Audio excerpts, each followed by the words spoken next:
Okay, we're good to go. All right, thanks. Thank you. Okay. We'll call this June 8th Madison County Planning Commission meeting to order. John said he would say a prayer. Let's all pray. Dear Lord, we just thank you for this day. Lord, we live in such a great nation, Lord, and we just thank you for all the freedoms that we have. We thank you for all the people that have come before us to fight for our freedom, Lord, and we just lift up people today that struggle with that, Lord, and we just pray that you will help them see that we do need freedom in our country. Lord, we lift up all the military and the people that protect us each and every day, the policemen and the firemen, Lord. We just thank you for them. Keep them safe as they protect us. Lord, as we continue on this meeting today, we just pray that you will give us wisdom to make the best decisions we can for the county. Yes, we ask in your name. Amen. Thanks. All right, everybody stand for the pledge, please.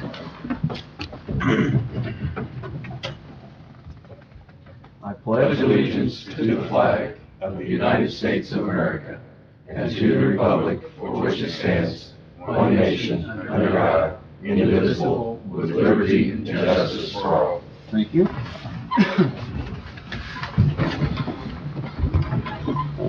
All right, Stacy, we have a roll call, please. All right. Jerry Alexander, Present. Lindsey Brown, Present. Kim Hyatt, Corey Bolander, Here. Tom Shepard, Here. John Richwine, Present. John Zimmerman, Here. David Kane, Here. and Wes Likett. Here. Thank you. Thank you. All right, everybody's had a chance to look over the May 11 minutes. Are there any addition or correction to those minutes? Motion to approve. So moved. Second. Second. All in favor, aye? Aye. Opposed, same. Motion passes. All right, now we're gonna move on to some old business. You okay, Brad? Mike? At last month's meeting, we had Kelly Drew here from Drew's Parts, as well as Jason Miller from Miller Land Surveying to give an update, and I believe they're both here today to do the same, to let us know where they stand on getting the plans together. Okay. Thank you. Good morning, Jason Miller, Randall Miller and Associates, 145 East 3rd Street in Marion. I do have some handouts showing our progress. So I'll give, and if you wouldn't mind taking one and passing it over. And same thing, take one of each. There's two separate packets. And I'll pause for everyone to receive their copies.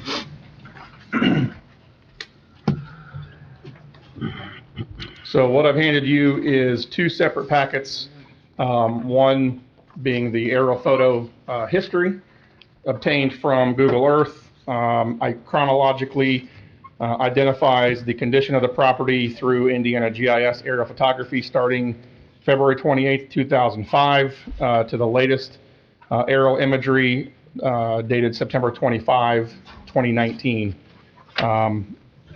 As you flip through there, you'll note varying expansion and contraction of the property in question.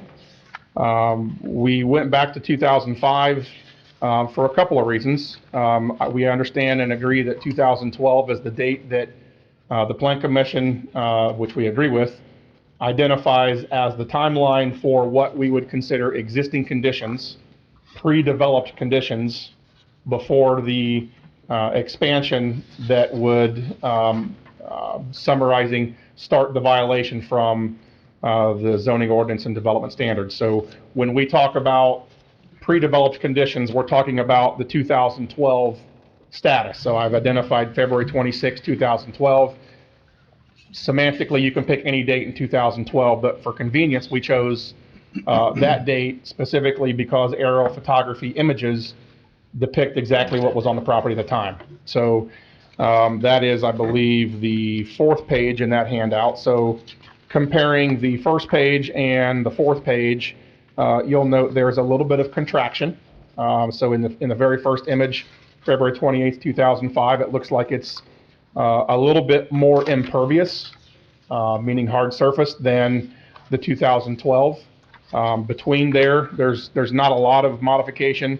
You'll note the June 19th, 2010 image is more consistent with the 2012 image.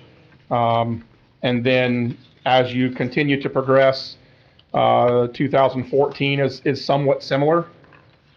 However, the building on the north side of the property was constructed sometime between February 23rd, 14 and, September 23rd, 14 and February 26th, 12. So that's one area that we have included under future conditions. I understand it's presently on the property right now, but it's after 2012, so we've considered it to be a future condition. And then additionally, there is some other improvements, I'll say to the southeast, expansion or conversion of grass or brush to a hard surface, being gravel or other impervious type area. All of that is being factored into our scenario, our calculations for compliance with the stormwater drainage ordinance. And then again, you can just continue to progress through, and then finally the September 25, 2019 aerial photography shows what the condition essentially is today that we will use for the post-developed condition for compliance with the stormwater drainage ordinance. So that's the first handout. The second handout is a portion of the construction documents that we've been working through for submittal to the agencies for approval. There are 2 pages denoted C100 and C101 that are existing conditions. Again, those are existing as of today. And you have proposed conditions or a site improvement plan, C200 and C201. Those are areas that have been modified between today and the 2012 date that was previously mentioned. So you'll notice various hatching elements for new gravel areas for parking and staging, new buildings that were not on the 2012 imagery. So this document shows what is proposed if we were to go back in time in 2012. So as we continue through our design and permitting, as it is right now today, we are approximately 75 to 80% complete. I had hoped to have everything done for the submittal before today. As I mentioned last meeting, that was very difficult to do. However, I would hope and ask that you consider the progress that we've made in the past 45 days or so since we've been engaged. I would like to think that this is considered substantial progress. Did we meet the 60-day extension that you had granted? No, we did not. I had originally asked for 90, like I mentioned at the prior meeting.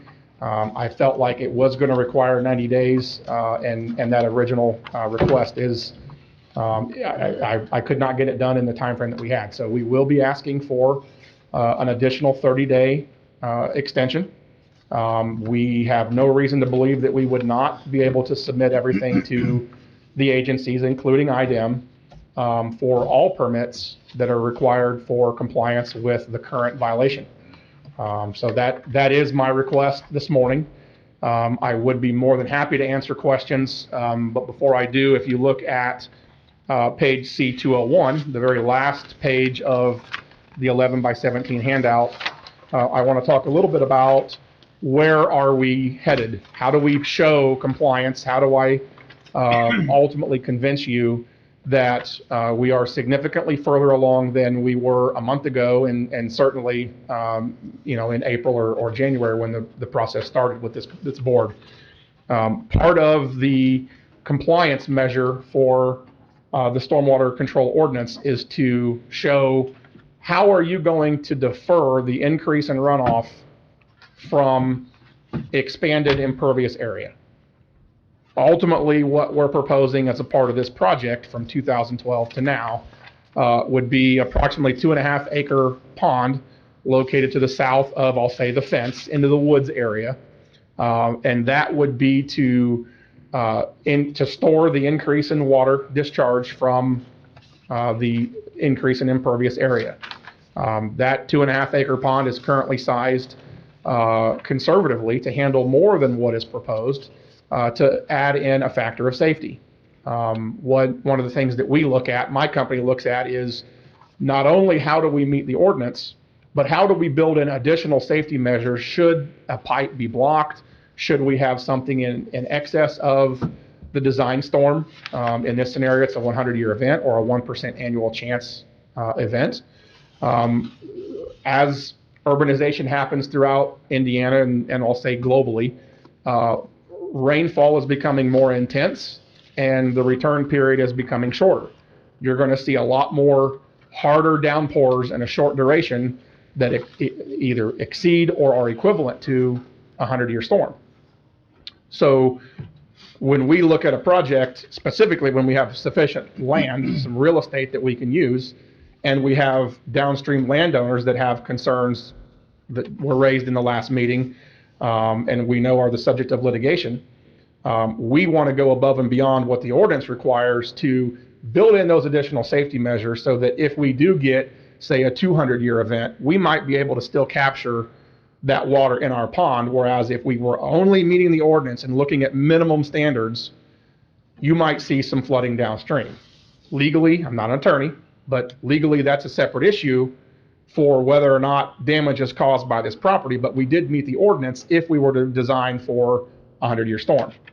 What we are doing, as I mentioned, is looking at adding additional capacity so that we mitigate a larger rainfall event beyond what the ordinance would require. So that depiction on C201 shows a 2.5 acre pond. You'll note that all of the improvements are within the property of the current landowner. By the time the water leaves this property and ultimately before development, it went to the east. We're not redirecting any of that flow. We are reducing the discharge rate that it were to leave this property. And all of that is required by the ordinance, and all of it ultimately will be documented in my submittal that will happen in the next 30 days.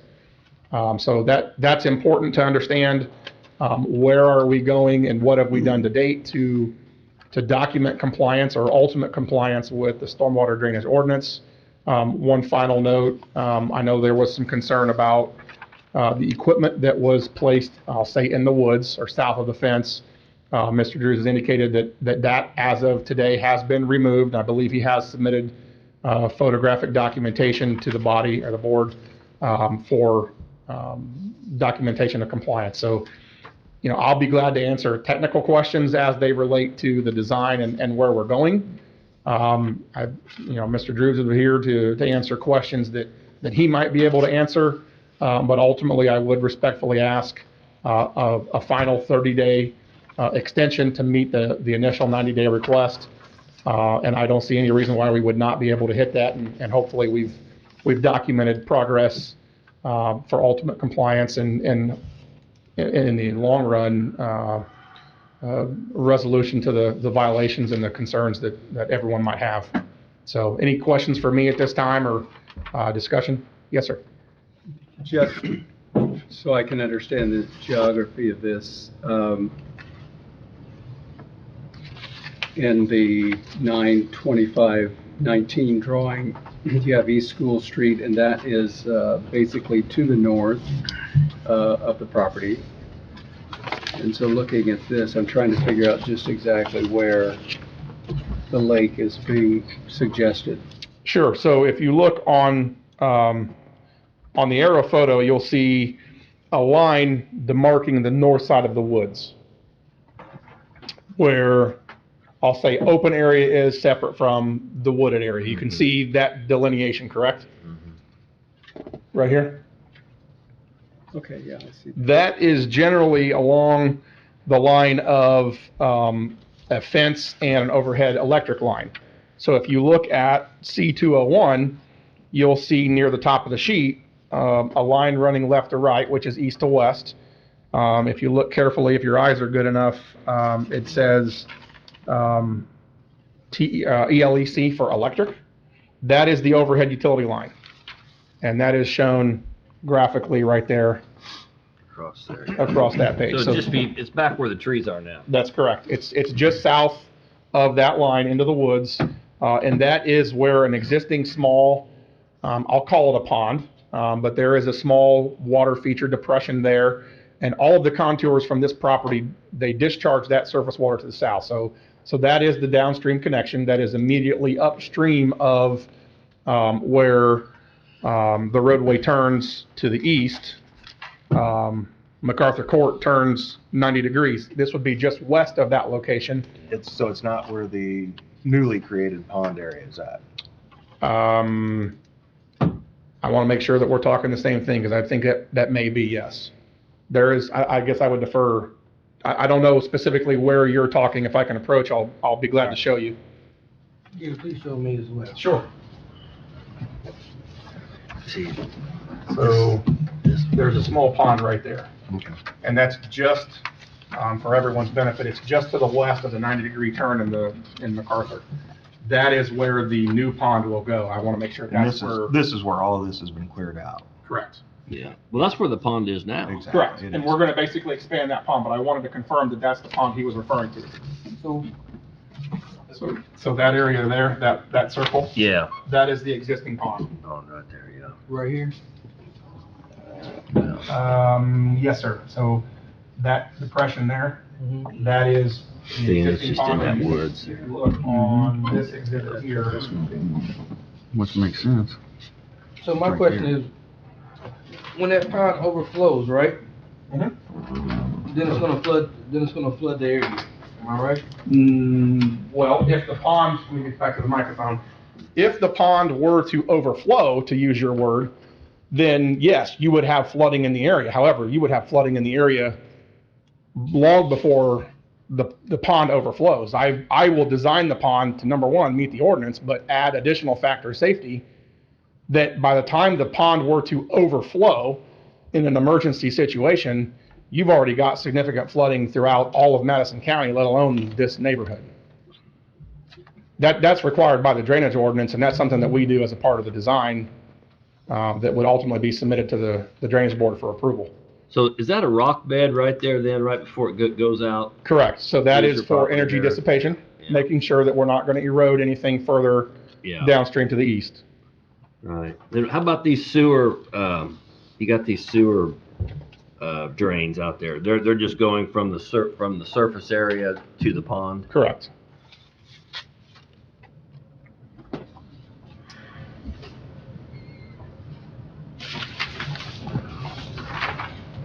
Are these lines difference in elevation? Is it, the pond itself is going to be at the lowest level of elevation, and which, you know, are these like, and I've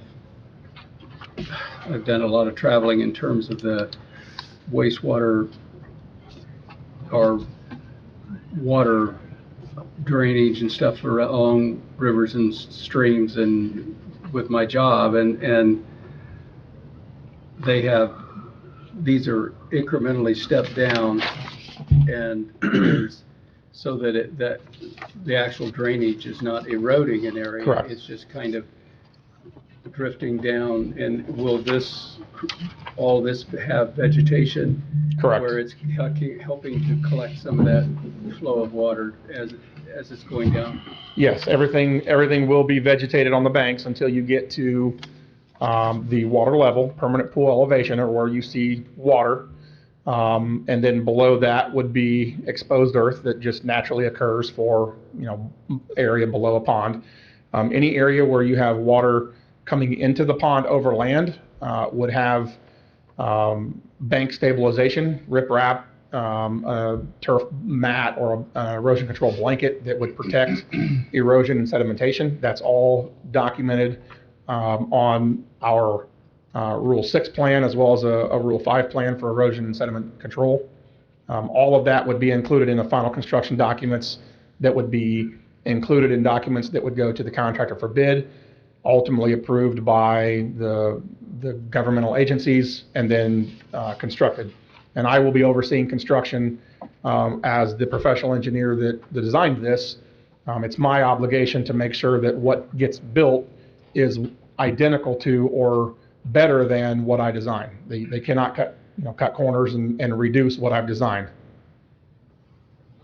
The proposed bank along there, which would be the white little strip that goes all the way around the thing. Correct. Is there water like south of the pond, where the woods is and all this area back here? This is a pretty good sized area. Mm-hmm. Now, can any of that drain into that pond too? A small portion will, yes.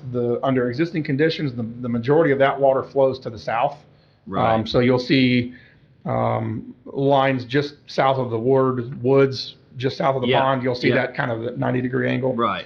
So that's about the high point. So from there, going southeasterly or lower to the right, Yes. that water all drains to the southeast. So Okay, none of that water will reach the pond. Okay. But we did a hydraulic analysis of where all the water were to go before that's the what I pond was- is and then after the pond. I was just concerned that you're going to get a lot of water into that pond that's not even from what the area we're talking about is from the woods. You're itself. absolutely right. Yes, that's Yeah, correct. And yeah. we've included all of that in the Included that in calculations. capacity of the Correct. pond. Now, to the north edge of the pond where the bank is, Mhm. what's the elevation of that to the surface area straight north of there? I mean, is it higher? Is it lower? I mean, how much surface water are you going to get from the lot? It goes all the way north to School Street.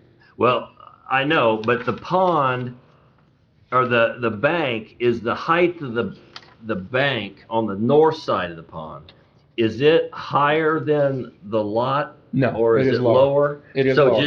Besides these drains you have scattered out there, you're still going to get surface water Yes, right off the pond or right off of the lot going Correct. right into the pond. correct. The majority of this site will drain into the pond via overland surface flow. Overland surface. Correct. Okay, all right. And All right. you'll note I'll say that around the perimeter, you'll see a wide area. Yeah, I know. I see that. That is a 10-foot wide ledge Yeah. that Okay. was designed for maintenance.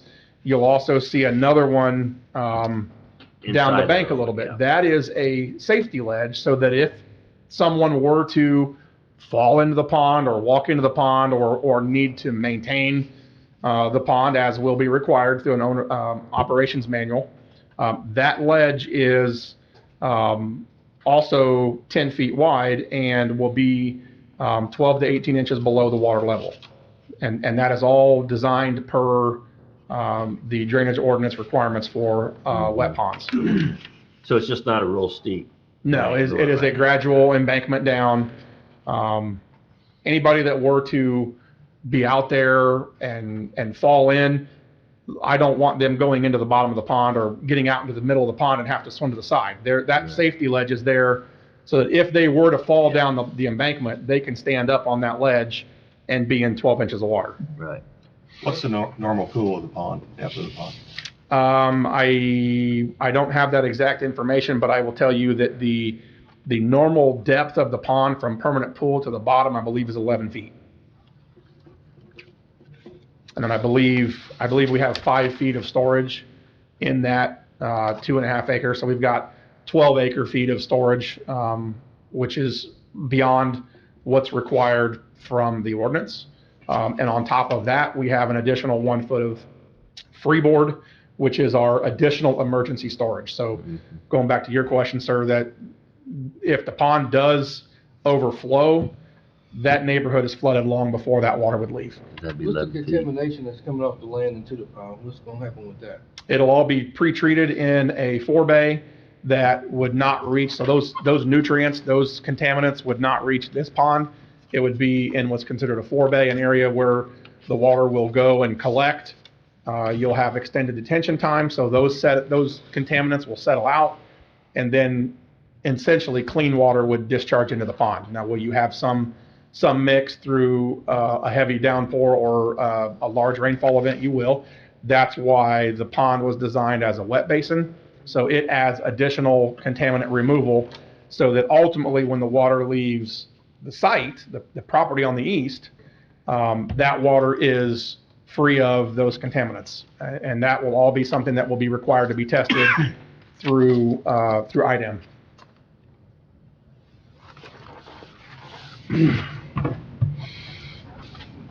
So is this designed to be, will there permanently be water there, or is it mostly acting as a detention? No, it will be retention. There will be water. There, you will see a wet pond, 365. So it will have water year round. That water level will fluctuate obviously as it rains, much like the water body to the east. You won't see a significant fluctuation because of the size of the pond, but we did add that extra storage in the event that we have an emergency situation.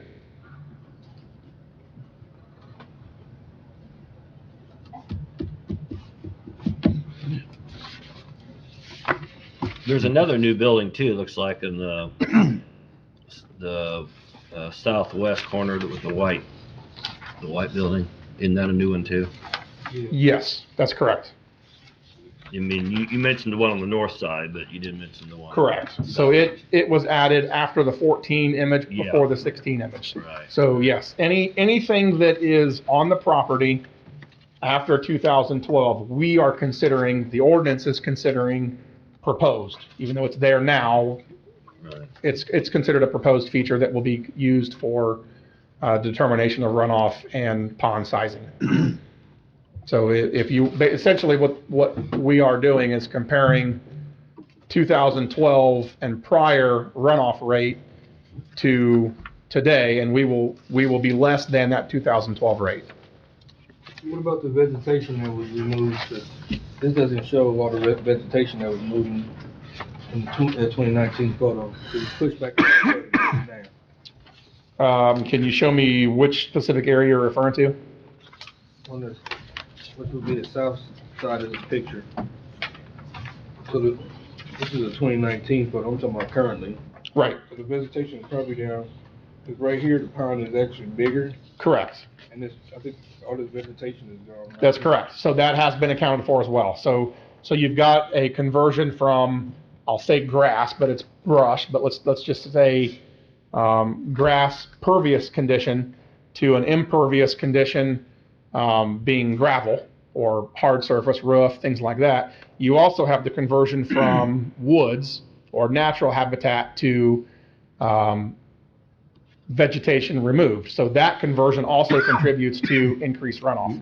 All of that's been considered in the design. So is the vegetation gonna be put back or not? I would defer to the owner. I mean, under my calculations, I'm assuming that it's not. Anything that we do beyond that is simply going to reduce the amount of water that leaves the site. So it's only going to help. I'm looking at it as an emergency, worst case scenario. Today, how much water would leave the site before we put a pond in? We're going to then put a pond in, and it's going to discharge less than the 2012 rate. So any grass that gets put back is simply going to lower that discharge rate. Okay. So I'm trying to go worst case scenario to be as conservative as possible in the design.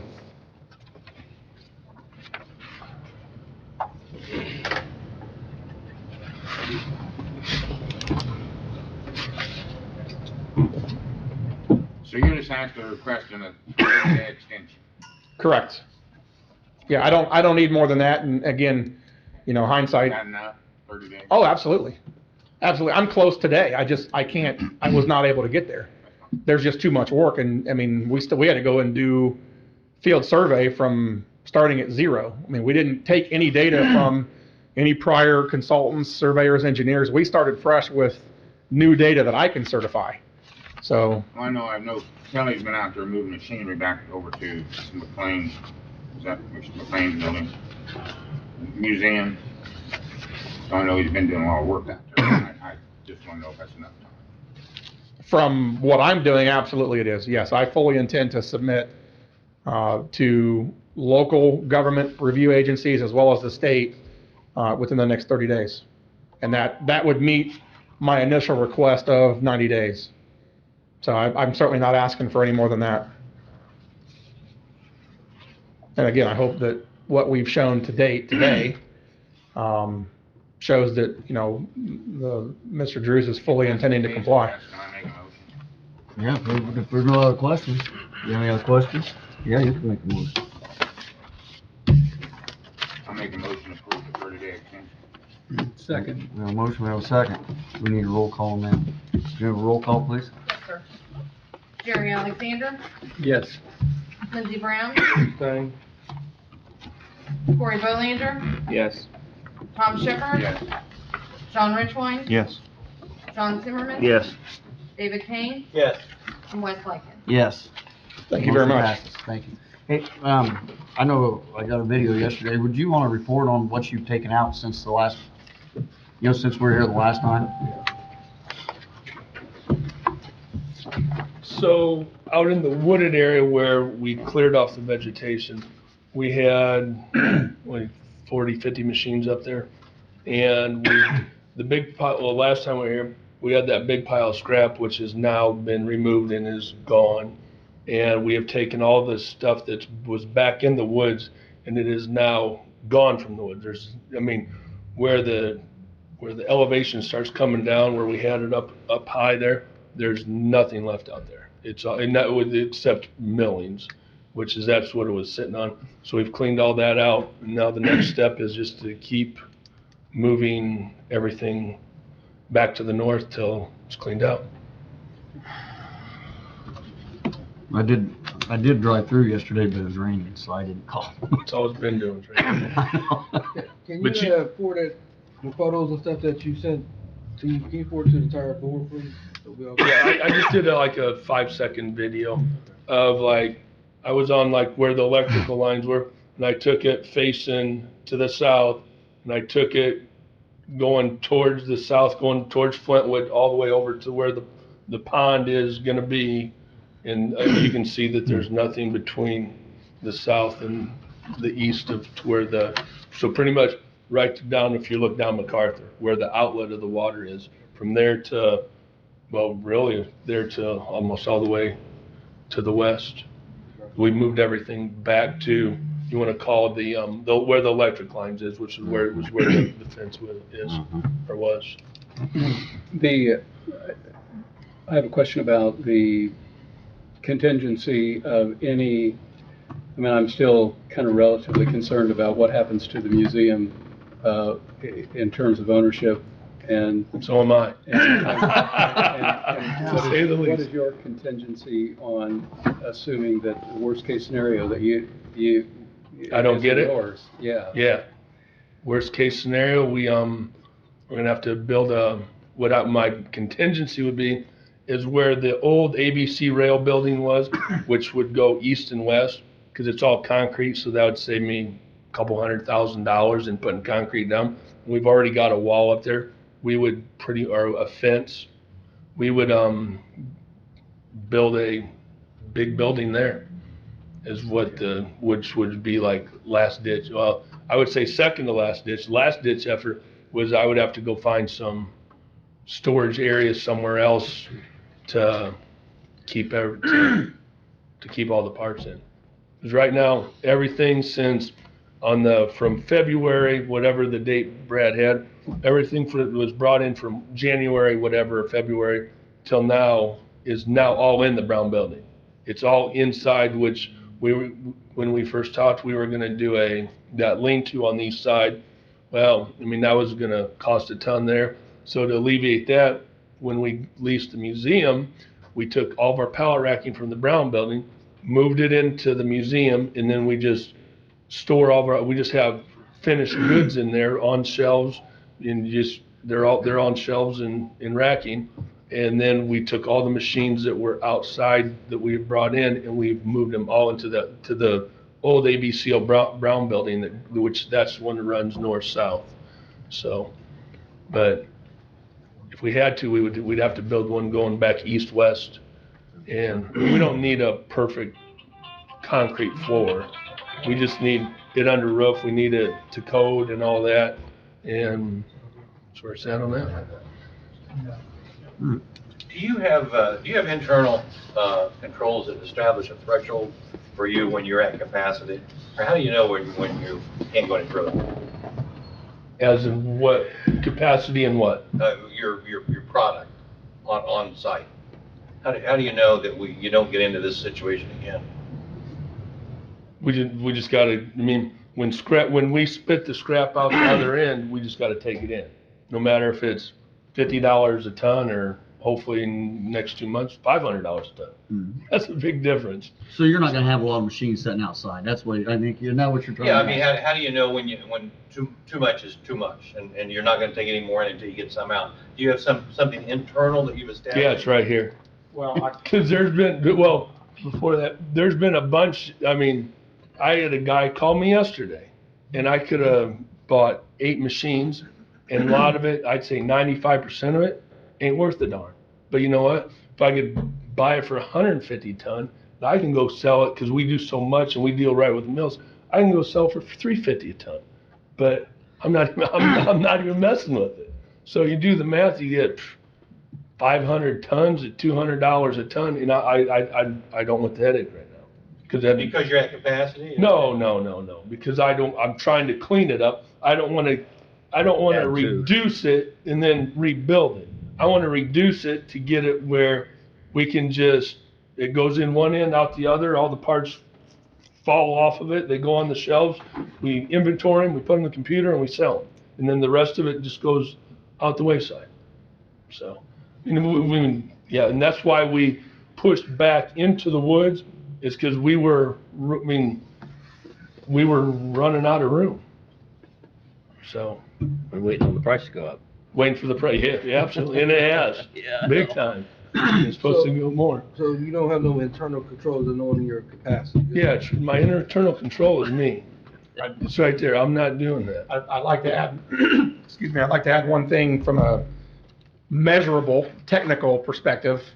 Once we've identified on the construction documents, on the site plan that's filed with planning and zoning and the drainage board, that is the measurable metric that is, putting it loosely, beyond his brain. It is a measurable, calculated area that he cannot go beyond.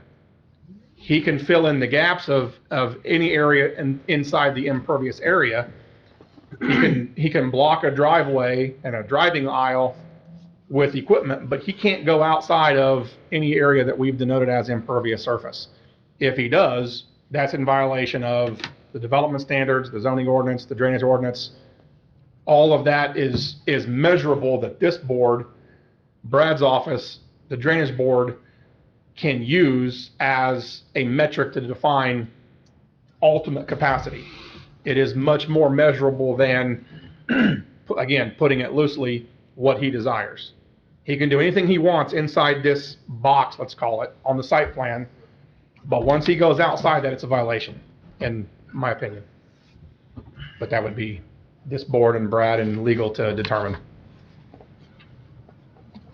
So have you calculated the water runoff on the Plan B, which would be, what if he has to build a building large enough that has, basically creates an impervious area? It's already impervious. Because it's got. It is, but we. It's already concrete. It's already got concrete floor. Correct. It's old ABC rail building, which probably goes, what, hopefully 400 or 500 feet, but it kind of jogs here and there. Okay. It's not a perfect rectangle, Right. unfortunately. And it is shown on the plan, C200, so ultimately the answer to your question is yes.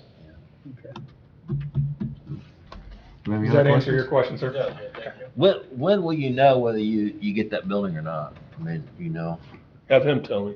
I mean, The hearing, I believe, in that it's either early July or early August that would determine who the tax deed purchaser is or whether it was a proper purchase. right. And I'll just state this, I really think that with, compared to building a new building, I have no doubt that nowhere close to that amount of money can assure that you get it. So if you have an attorney on this issue or whatever, we could save everybody a lot of money if you want the building that badly, because it's gonna transfer to somebody with the agreement of the county if the money's there. So this can be, you can ensure that this happens. This is, money talks on this and. But that we can get it? Yeah, the county ultimately goal on this, and I'm speaking outside the group of this board, as far as the county attorney. The goal of the county is to get properties back on the tax rolls. You pay taxes. And I forgot, I did, and on the church, the old Latin Italian church, I didn't get them reassessed. So that hit me for a big shocker. Right. So so the county. Once. There's competing ownership interests here. And one possibility is that lien goes back to the county. That's not really county's best outcome. And I've already set aside in a different account. Well, first with the guy in Maryville, we came up with an agreement, and we set that money aside, and they wanted it in escrow, and my attorney said, no, do not do escrow, because you might not ever see that again. So, Yeah, good we'll call. get outside this board, but I'm just saying, I really think a deal could be done Yeah. that will make. And I've still got that, and I've still got the money set aside, not touched, so, I mean, So July, if the deal needs done for what we first agreed on, and then I even raised the price more, because it's like, if I can give you $5,000 or $10,000 more, let's just get this done so we can move on. So, Okay. and it's there. Very good. Thanks. Any other Yeah. questions? Yeah, speaking of the church, Brad, when are we gonna hear about the church, the rezoning on the church? Still working on it.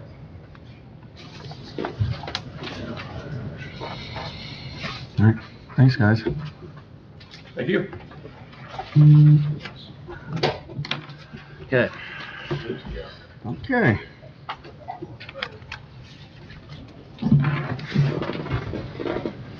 Okay, the next item on the agenda is petition 2021-W-002.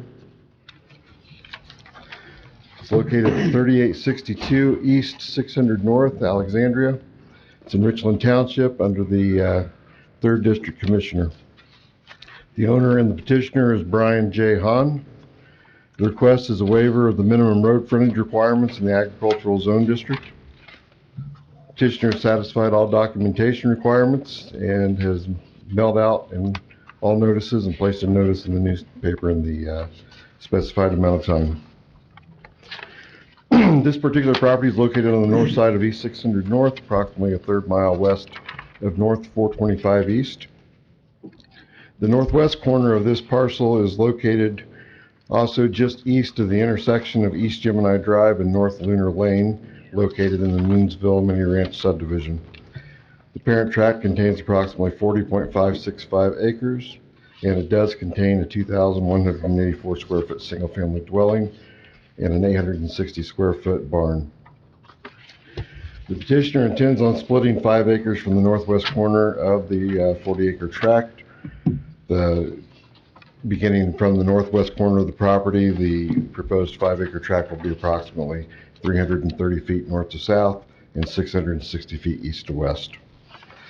The intent is to build a new single-family dwelling on the proposed 5-acre parcel.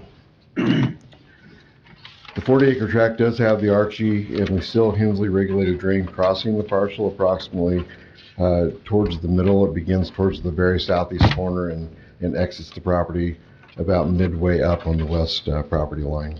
No portion of the Archie and Lucille Hensley regulated drain easement will be located on the proposed 5-acre tract. The 40-acre tract is also bounded to the east by Killbuck Creek, and there is a spatial flood hazard area that's located along Killbuck Creek, extending to a point that is approximately 700 feet east of that intersection of Gemini Drive and North Lunar Lane. And it continues in a northeasterly, southwesterly line that's approximately parallel with the center line of Killbuck. It appears as though a very small portion of the spatial flood hazard area may be located on the 5-acre tract. It appears that it's much less than a half an acre. There is quite a bit of elevation difference on this on the proposed 5-acre parcel. We're seeing an elevation difference of approximately 33 feet. High Point is actually located along what will be the south property line of the 5-acre tract, about midway, so about 330 feet east of the west property line. The base flood elevation is approximately 167.5 feet. So as you can see, the lowest point on the property looks as though it's going to be around 865 feet. The proposed 5-acre parcel would only have approximately 60 feet of road frontage with North Lunar Lane. To give some better images of what we're talking about, if you can look at page 10 of the staff report, you'll see the outline in red of the existing 40-acre tract and the proposed split in yellow. On page 11, you can see a little bit more of a close-up showing how it does, how it is adjacent to North Lunar Lane. The request would be reducing the minimum road frontage requirement from 100 feet to 60 feet. And I have included on page 2 and 3 the articles within the land use and development codes that are pertinent to this request. North Lunar Lane is identified as a local road in the Madison County Thoroughfare Plan. Local roads have a 60-foot right-of-way measured 30 feet from the center. And if this is approved, they will need to go through the administrative plat process to establish the 5-acre parcel. And then, of course, building a home, they'll need an improvement location permit. The subject parcel is zoned agricultural, and all adjacent properties, north, south, east, and west, are all also zoned agriculture. There is a mixed use between all of the properties, residential, wooded, agricultural, so forth. Staff does recommend approval of petition 2021-W-002, and you'll find on page 5 and 6 the findings of fact for the waiver. If you have any questions for me, I'd be more than happy to answer them. There's a driveway there now, isn't there? There is a cut that's been utilized. Yeah, yes. so I saw that. I don't believe the driveway permit has ever been issued, but it has? It Well, has been. I apologize. I noticed that, and then back in there to mow or whatever, probably that lot. So, Yep. okay.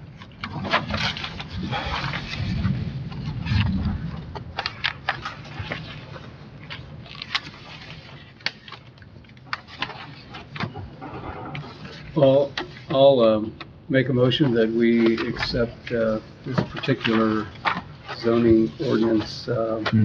We need to quit. 20, Might have somebody 21. from the audience. Yeah, do it. Is there anybody else that'd like to speak on this before we do the motion? Now, The petition number 2021-W-002, I make a motion we approve as requested. we got a motion, we have a second. Can we have a roll call, please? Yes, sir. Jerry Alexander, Yes. Lindsey Brown, Yes. Corey Belander, Yes. Tom Shepherd, John Richwine, Yes. John Zimmerman, Yes. David Kane, Yes. and Wes White. Yes. Thank you. Motion approved, thank you.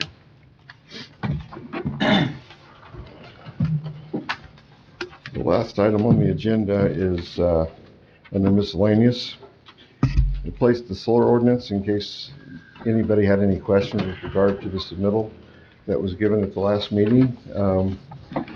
Any comments that you have towards that? And of course, if whenever we're ready, at some point we'll need to establish a hearing date for a public hearing on it. If this is something that you are not ready for that, I totally understand. If you want to see some some other changes. You know, that's just asking for any comments that you may have at this time. Where does the solar farms that we've approved already, the ones that, you know, the power all goes into the city, how does that fall into this? Would it still be a commercial? Yes, they would be considered CSES, the commercial. Right. Well, some of the, I mean, they're real small in acreage, but still, they would be considered 20% prime farmland, though. Because I know that ones there, Mounds Park there, we did. That was all farm ground. Yeah, I'm not sure if it's all prime, though. We would have to verify with I believe it's USDA. They keep a list of all of the soil types that is considered prime. Yeah. Well, it says there on page 20 there, the prime farm ground, you had there, you know, a list of all the soil types, but then you had that said the soil types identified by the first required measures to overcome a hazard or limitation, such as flooding, whatever. So those areas could overcome that. I mean, sure. So it looks like to me that paragraph right there could stop a lot of those ones like that there are small ones that go back into the city. It could possibly. We would have to verify where they're wanting to put them at, but that would also urge them to look for specific spots that perhaps would be more suitable. Yeah. Well, a lot of times they're limited because they, you know, most of those that we've approved, they're right up against the city limits. You know. I'm not sure if the one there on the island is what I kind of call it there along State Road 67 and Range Line Road. Right. I'm not sure if that was prime farmland or not. Yeah, I don't think that was. I don't think it was either. And then also on Madison Avenue where it was approved, that area has flooded. It's flooded for years. Right. And I would say based on that fact alone, since no changes have been made, then it would also not be considered prime farmland. I think both of those locations were excellent locations for solar. Yeah. The drainage on the one on Madison Avenue is better because it's there. It's kind of like grass underneath. Yeah, sure. It floods less there now. Yeah. Yep. A lot less erosion. And again, this is all a proposal. Yeah, I just wondered where you came up with the 20%. Well, how'd you? That's a tough one. You know, in that PSEAS report, it definitely discussed that or stated that whenever you're looking at developing prime farmland as a large-scale solar farm, there should be a lot of consideration made on whether or not to approve such a thing. Yeah. And so when you're looking at creating something that really looks at that, I was trying to come up with a good compromise. And 20% may be too much, it may be too little, I don't know. But that's the number that I felt that I was comfortable putting in there, just as kind of as a compromise through it all. But that's certainly something that can fluctuate, or it can be completely taken out if you don't agree with it. Brad, how do you view and have you had a chance to have a conversation with the state legislature study on the bill that was proposed and it didn't get approved for a standardization of solar projects all across the state? That was what the state legislature was trying to accomplish. Right. Have you had a chance to get with the state legislature studies to see whether it's consistent with what you're proposing? Because, you know, basically that's going to, if the state legislature approves something, that's going to be immediately overshadow what we might have done. And maybe it would be better to because that's going to be revisited next year in the legislature. So, and my understanding is that they will reach a compromise and do something. Now, we're in a situation in the state of Indiana that unless we do something about alternative sources of energy, we're not going to be any longer be able to call ourselves a state that works, because energy will be so expensive that businesses won't be able to locate in Indiana. And so that's the concern of the state legislatures. How do we create an environment that we can continue to be attractive to businesses coming to not just individual counties, but coming to the state. I mean, if we do nothing about solar alternative energies to create electricity, especially when you consider that we only have one more coal-producing company in the state, period. And that's supposed to go offline within the next year and a half. And so then we're not going to have any coal producing in the state of Indiana. So, you know, and I'm looking at this in a way that I'm just trying to say, you know, hey, we all know that if we have no other source of energy, that electricity is going to go triple. And it's just going to be a problem. And of course, the state legislature is probably going to do something next session, which will overshadow anything we do. So that's just where I'm at with it. Well, not Well, there's a lot necessarily, to no. that. That's not true. There's a lot to that question, That's if I not- can begin to answer those. Yeah. The way that the state legislature had it set up was that if a local entity adopted an energy ordinance prior to the adoption of the state legislature, that ordinance would be grandfathered. So if we are to establish an ordinance before they make any decisions, and they comply with what they were trying to do this year, then that ordinance would then be grandfathered, Right. and it would take precedent. Now, that being said, I understand all the concerns about needing to bring new energy in, and for the reason of keeping the cost down and what have you. But the big question that comes with that is, where is the best location for solar farms to be located? And in Madison County, our comprehensive plan, the old one and the new one, wants us to protect agricultural areas. And in addition to that, Madison County is one of those counties that has a large percentage of prime farmland. And the other thing that goes with the need for new energy and what have you is also the need to produce crops and produce food for the nation and the world. And if we continue to reduce prime farmland at the rate we're going to have more and more less suitable land to be utilized for growing crops. So to what degree do we try to protect that prime farmland? It's one of those things. We've kind of got to find that magic number that'll work with the establishment of any of new large-scale solar farms. And we can certainly choose to not worry about that, but I think it would be in our best interest to really look at a good compromise with that, which is why I came up with that 20%. And you know, it's an opinion, and I'm sure that everyone on this board has an opinion, maybe similar, maybe far from the same, but it's an opinion. Bro, I got a question. Yes, sir. The solar farms that we have got, besides IMPA, who Madison County actually uses utilities from is IMPA.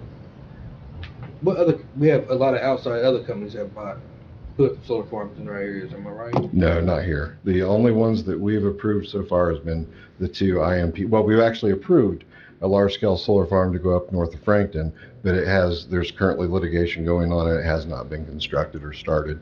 And at this point, we don't even know if that will take place. Because that's my fear, right? If we do a solar farm and the residents of Madison County is not benefiting from it. So, you know, you have an outside company come in and wants to purchase our land, of course, they're gonna give top dollar for it, right? Which is attractive to whoever the landowners are.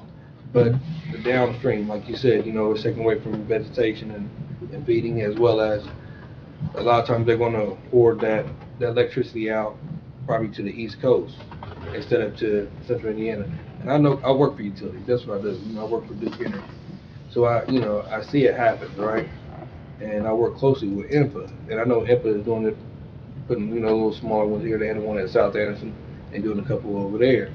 But just making sure that, you know, Madison County, if they are going to do it, Madison County residents will reap the benefits from it. And it's not going to lower our rates, because that's regulated by the state regulation. So I don't want people to get that misconception that if they put a solar farm here, our rates are gonna go down and our electricity is gonna go down, because that's not what's gonna happen. That's done on the thing, but I just wanna make sure that, that's the only thing I have a big question mark is, I don't want no outside companies coming here and we won't benefit from it. I think what Jerry was alluding to, though, is that with what you'll call unclean energy production, coal and what have you, there's liable to be more and more legislation coming down the pike that's just going to increase the cost to produce that because of carbon taxes or other things like that that may take place. So unless we have clean energy, if we don't have the clean energy, then the cost of production of energy in Indiana is likely to increase, which will only increase our payments to the utilities, as opposed to where if we have some clean energy, they may be more stable. But that being said, it's still what's the best compromise when it comes to prime farmland, and is it something that we want to see throughout Madison County? Do we want to see a lot of large-scale solar farms taking up a lot of our prime farmland areas, or do we want to control a little bit more where those may be located at? The only problem I see with that is the people that own the land really have no say. And I have that same concern. I hate that. That's why I was trying to come up with a number that's kind of a compromise, because I really... They're being told by people what they can do with it, and I just don't believe that's right. Yeah, I don't like that either. I agree 100%. Brian, in the interest of time efficiency, why not predicate your public hearing on this document and get public input on this at the same time you get board input? We could certainly do that. I was just wanting to give the board a chance to make comments on this and see if this is the direction that the board was wanting to take us. I appreciate that. Just seems like we might be able to do both at the same time. Another problem I have is with the property value guarantee thing. Yeah. It's pretty vague what you have in there in terms of how it gets appraised and by who and how many appraisals you get. I mean, a lot of those things really need to be in there to help protect both parties. I know copied an you existing attach document. that. I know. Yeah. You attach that Appendix B in there, and that showed a little bit, but still, there needs to be a lot more. I think detail in there on how that's all going to come to play. Yep. Because I could see that being a problem for both sides. I mean, you get some attorneys involved and some realtors, and you could get a lot of problem there. Yep. So, I mean, if you want to have something like that, it needs to be really detailed, so they know what they're getting into before they sign it. I don't disagree. That's another reason I wanted to get it in front, because I'm not an expert with that particular item, and I don't even know, again, if the commission is wanting, or if the commissioners would like to see that in there. So it's yeah, and it's down to, you have a mile distance there from the farm, or from the solar farm, and I don't know if that's too much. a mile distance on. Yeah, Gosh. It was anybody that had a house within a mile of The reason, that seems pretty far. the reason I went with that is there was the Texas study that, of course, that had come out that we had looked at, and there has since been another one from Rhode Island. And both of those studies indicated that property values definitely were affected within a mile. A mile Yeah. distance. In fact, they said they indicated they were affected further out than a mile. But how far do you take it? Well, an appraiser, and I at one time I was a licensed appraiser.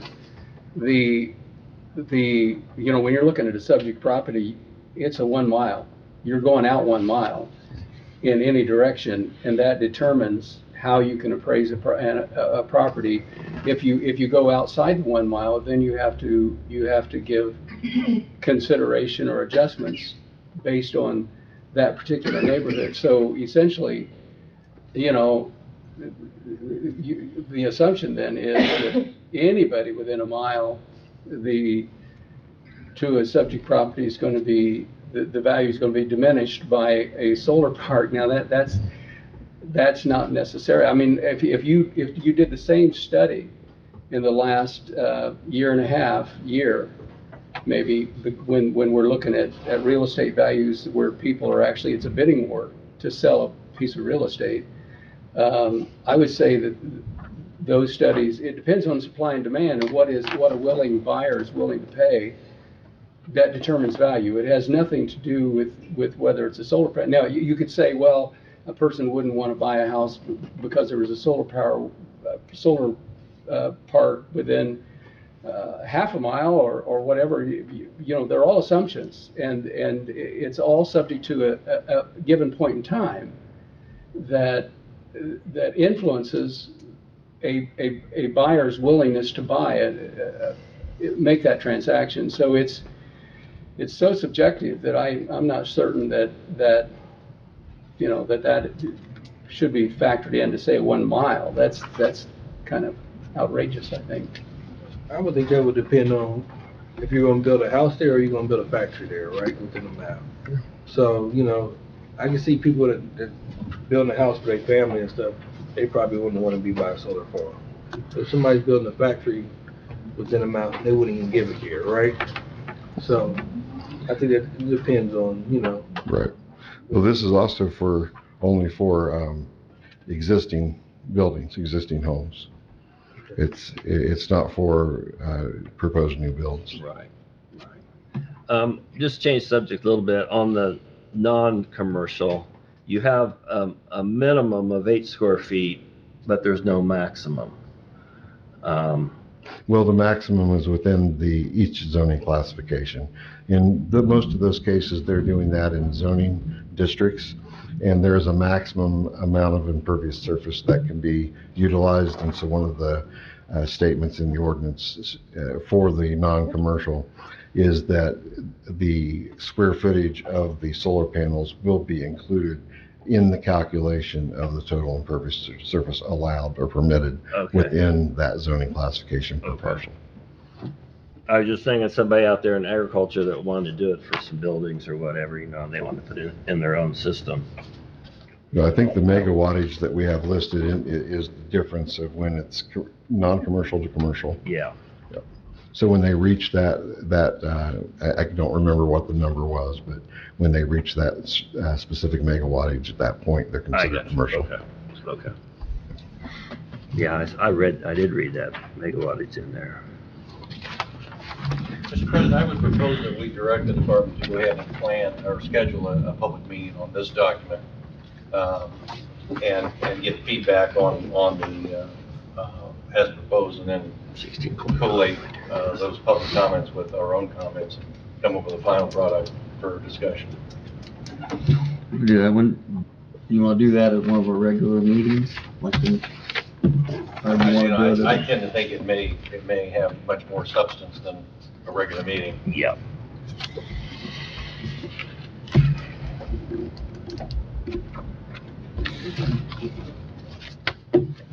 So when would you like to do it?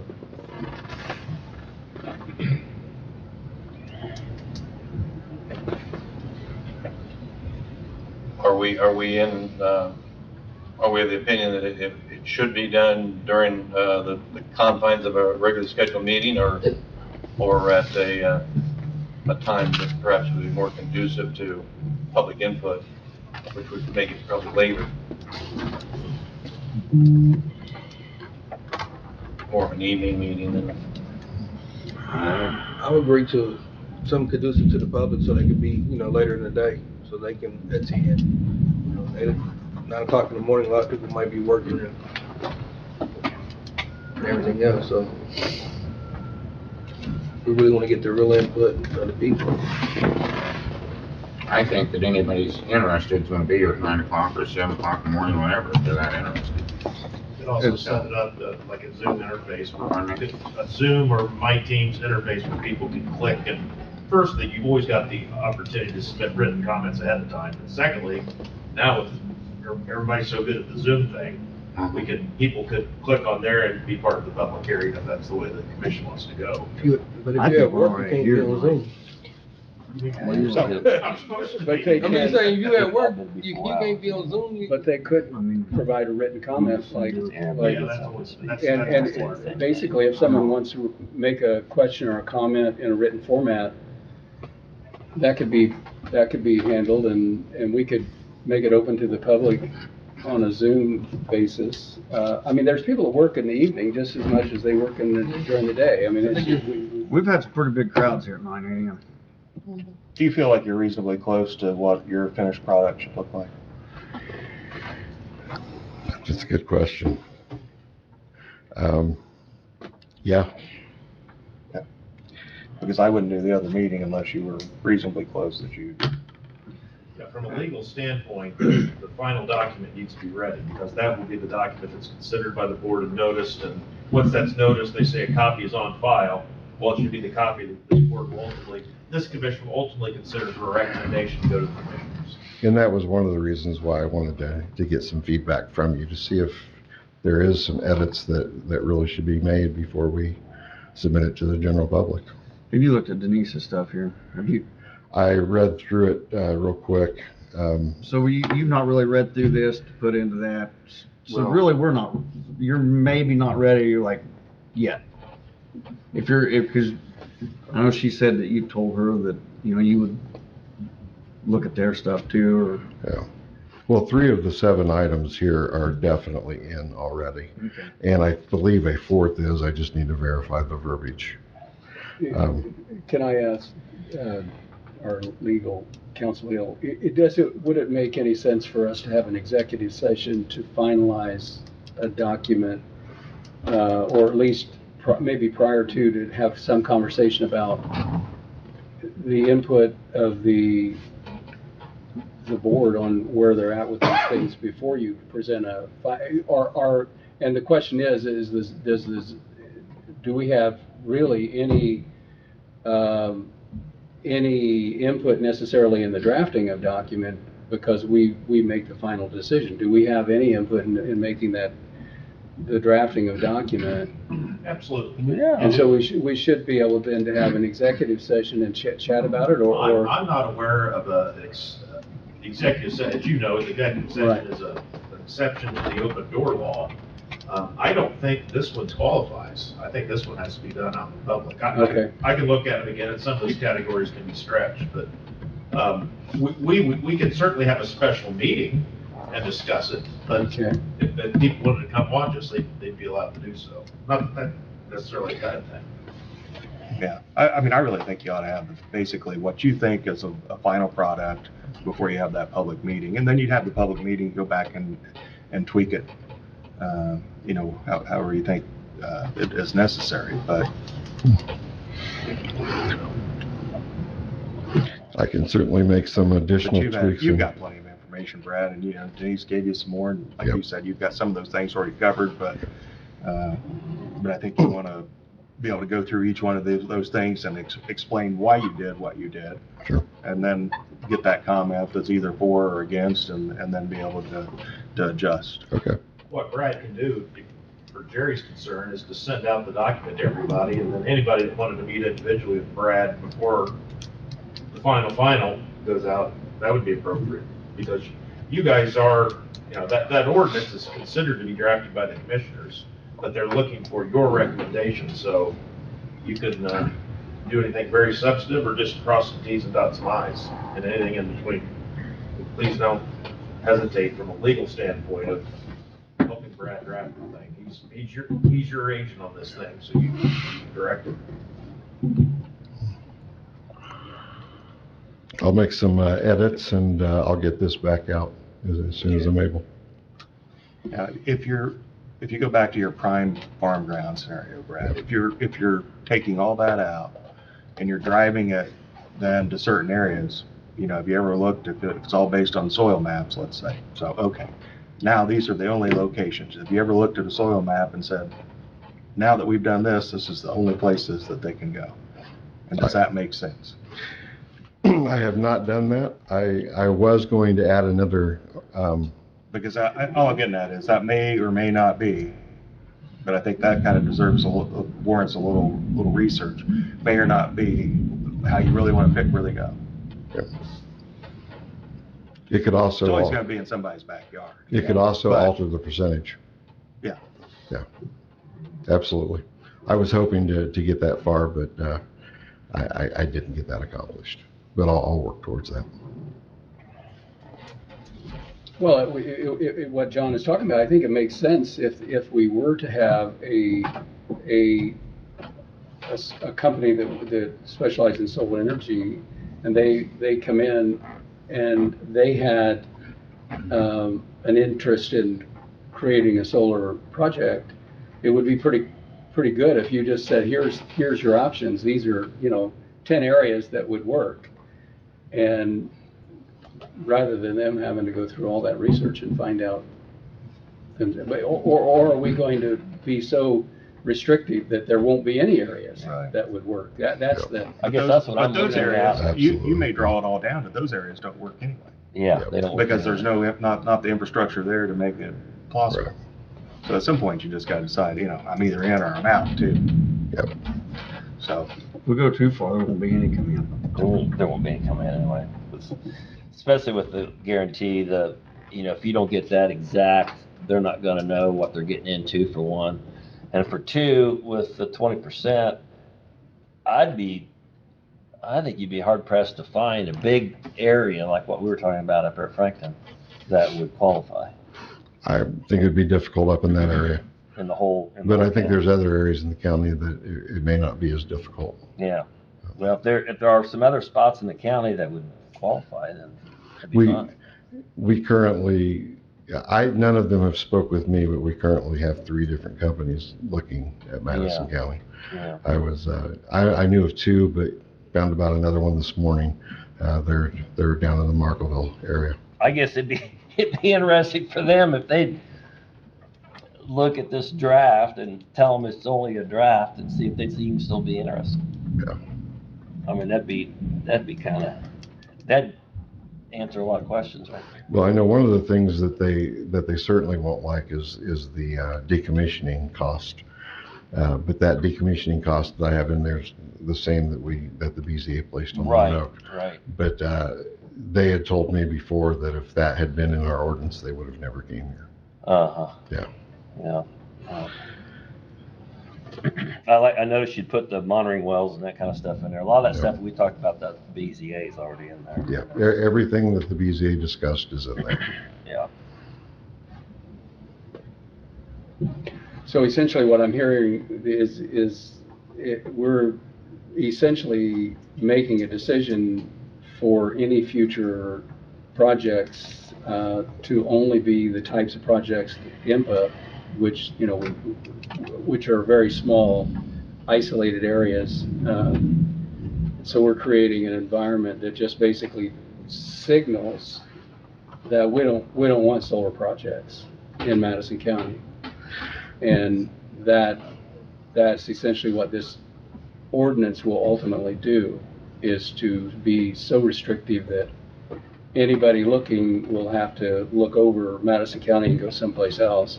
Yeah. That's the decision we're gonna have to make, yeah. One of the things that I feel like I'm a lot of pressure with is regard to the conditions that the BZA made on Lone Oak Solar. Because in speaking with Lone Oak, again, just on the decommissioning alone, they would not have come here, and they exceptionally didn't like the setbacks either. But I feel like I have to include in this ordinance what the conditions that the BZA imposed, because that's who they would need to go in front of again for approval as of right now. And if the BZA has established those as their but you have standards. those setbacks only in there in the large scale. That Correct. setback's different in a smaller farm. Correct, if in residential for non-commercial. Yeah, but it would be the same. See, that's what I'm getting at. These small ones we've already approved that have worked great, that have benefited Anderson a lot. If you put that in there, then those restrictions, those places are so small, you put those great big setbacks in there into that particular one, there's not gonna be, Okay, I see what you're saying. there's nothing left.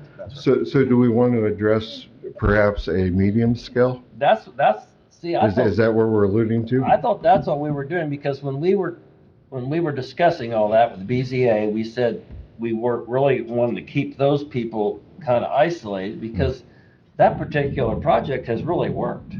And I hate to stop that completely with a lot of the restrictions that we have in there for the large scale. I'll make some changes with regard to that, and I'll get that back out. Okay. Because we've had no complaints about that. I mean, it's worked great. Well, I think IMPA has You know. pretty much diluted any other areas within the city limits of putting solar. Well, it's not in the city limits. It's outside the Well, city even limits. it's Some even are, outside though. the city limits, but it's contributing to Anderson's power base. But That'd be hard to but- find a spot for that, but but that's why the- they always do the outside the city limits, because of the land requirement. That doesn't contribute to Anderson Power. IMPA's not. It goes on Power does. it goes on the grid, and it's dropping off. It goes into the grid and goes onto the market. And Anderson buys it. Right. So everybody, so what IMPA gathers from the solar farm, it goes right to the market. And it's sold off. So Anderson City Utilities buys some, everybody else buys some. Well, yeah, but the city of Anderson's buying it. They're buying it, The only, it's, IMPA is Indiana Municipal Power Authority. That's why they put which it where is, they you know, did. They're creating energy for municipalities. Right. And so basically, if we have created a situation where even IMPA can't go outside the city limits to create power, which from what I talked to the president of IMPA at a couple meetings, and he was saying that they're looking currently for 5 more solar fields around Madison County to feed into the Sure. IMPA situation. So I mean, here we are. Do we want to be that restrictive? No, Yeah. we don't. I'll make some changes there. I missed that. So, That could be done just by changing the power output requirement, right? absolutely. Yeah. Yep. I'll still need to also, we'll need to establish specific setbacks for those, whether those are the setbacks that are already Currently used. currently used within our east zoning classification, or whether we want to extend it a little. Those, we'll certainly need to look at that. I believe on the IMPA project on Range Line Road and State Road 67, we established a buffer yard We did. on a couple areas. Because there was within 2 that. houses on that one side, even though they're across the street, and that worked out fine. Yep. Everybody agreed with it, and they sailed through pretty smooth. Yep. Worked good. So at the worst case scenario, we would offer some buffer yardage within that. So And then we you may- can tweak that at the BZA, so you can tweak those buffer requirements, depending on the situation and what's involved. You know, my recollection is we made at least 2 public commitments at public meetings that we would see public input on this before it went final. And so even if the way we do that is simply to publish, and rather than have a, what you think of as a public meeting to seek input, simply to put it out there and let it know this is what is being proposed, and then seek that input, just to satisfy what I think we made as a commitment. Yeah, I think you get satisfied with the product and then you put it out there and then you come back, you tweak it again, and then you vote on it. Yeah. I think we're just one step away from that. We're not quite there yet, I don't think. There's too many changes he's already commented about today that need to get in there first. I think you ought to take time to look through this and see if there's any of this. That might speed up the public comment a little bit too, if it's all, being here 6 hours. If we do look at this before we come to that. Yeah, the only thing I looked at was the first page, Right. with the numbers, so.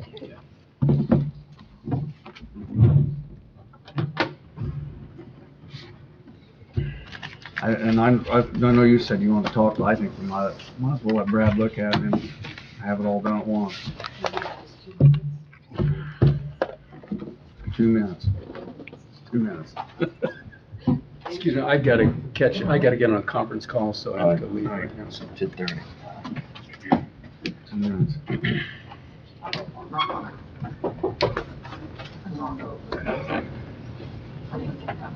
Was that really done? What's that? We're locked in here. Yep. I know, they always like that door, I don't know why. Do I need to give her my name? Yep, please. Stacy. Yes. It's Denise Spooner, 139 West Oak Street, Alexandria, Indiana. I hit my start button. What I gave you today is supports Brad Newman's findings on two major points, the property value guarantee and the 20% of the prime farmland. What you're going to read in the documentation that I've given you, I went through all of the studies that we have, Texas, Rhode Island, condensed that into key finding facts to help you so you don't have to read a 100-page document, save you a lot of time and study. Mark Heckman is in Pennsylvania, that's another appraiser, and then the Fred Beck study in North Carolina. So there's actually 2 other states that have gotten involved in the property value information. The next document is over small scale versus large scale. I too thought we actually had 2 ordinances, one for the small, one for the large. I agree, we do not need to be too restrictive for the small scale solar farms. But I want you to know is that the Cohn-Resnick study, which was used by the BZA to for their findings of facts on property values, that second paper there talks about those 9 solar farms in that study. You guys, the largest of those is like 23 megawatts. That's it. 160 acres is the largest. Does not even compare to what they're building all over Indiana. That study also, Cohn-Resnick, is part of Cohn-Resnick Capital. They do all kinds of merger acquisition, finance advice, tax advice. They gain from large-scale solar. So it's a very compromised study, so please read that. The next one, how to defend a property value guarantee. It's written in a question and answer format. Mr. Likens will answer your question as to the property rights of the landowners. I definitely support property rights. That's what I'm here, I'm a real estate broker. However, not at the expense of the landowners. This first page, this YouTube video at the top by Kevin Martis, he is a land use and planning specialist. He travels the tri-state area educating planning departments. Please watch that video.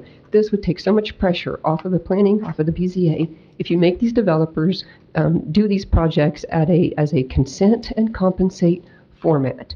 Gain the consent of the neighbors. Talk to the neighbors. This was done in secret behind our backs, and if they had come out here and done some compensation, which is exactly what happened at North Star, Minnesota, the North Star Solar Farm, which was used in the studies.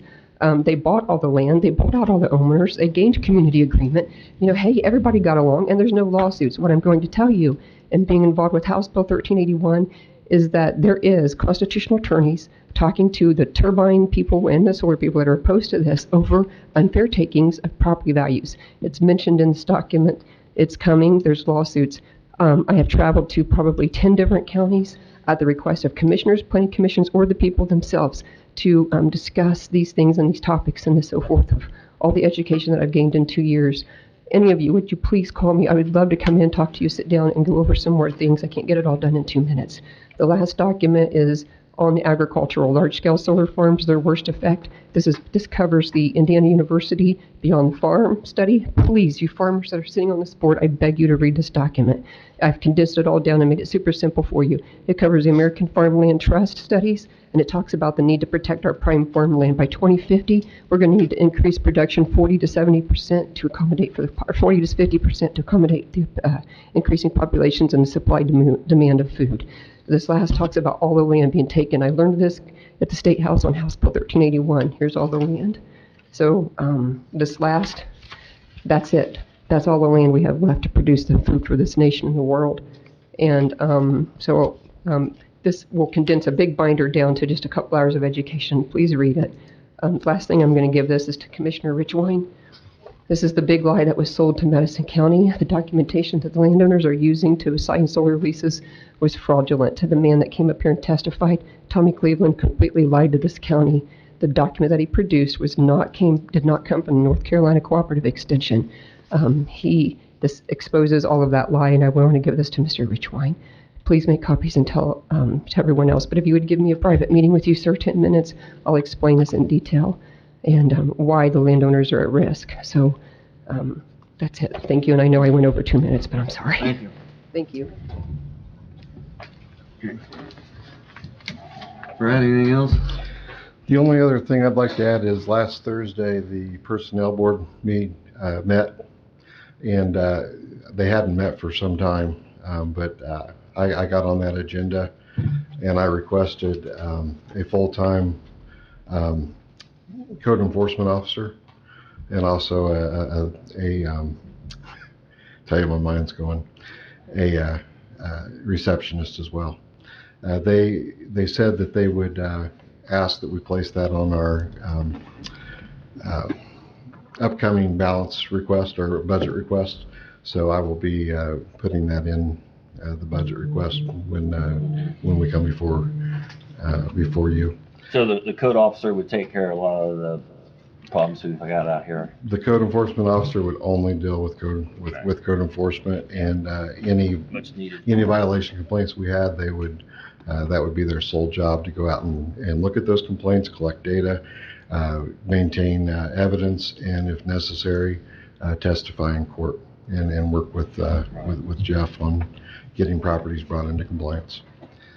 If Are you currently doing that yourself right now? currently, Liz in our office is managing that, but our building inspector is going out and taking pictures of the sites, and then she's reviewing those. And there's just not enough people to take care of the business that we've been getting. We were already having a difficult time before 2019, but in 2019 we started seeing an increase in everything. We're seeing approximately a 40% increase in building permits, between 30 and 40% increase in petitions, and we're seeing more than a 70% increase in code violation complaints. It's things just have, and in addition to all of that, we're getting more phone calls than we've ever had before, and we're just getting really overwhelmed. And we really thought last year with COVID that it was going to die down, but it got busier. So there has been no slowdown. It's continued down. A slowdown certainly may come at some point, but I don't know when that's going to be. And as of right now, we really need extra The code personnel. violations won't slow down, that's for sure. Probably not. Wish I stocked up on two before. That may control the slowdown. That may force it. It may be the slowdown right there. Yeah. When they run out. Crazy. That's all I have. All right, anybody else have anything? We have the comprehensive plans coming to us, the finals. I'll get with Council of Governments because they were supposed to produce copies. I haven't received them as of yet, though. So Wes, what do we want to do with what Dave brought up? I think we're gonna have to wait till at least one more meeting till we get the next draft, in. and then see where we go from there. Now what you understood? All right. Motion to adjourn? So moved. Adjourn. Thanks.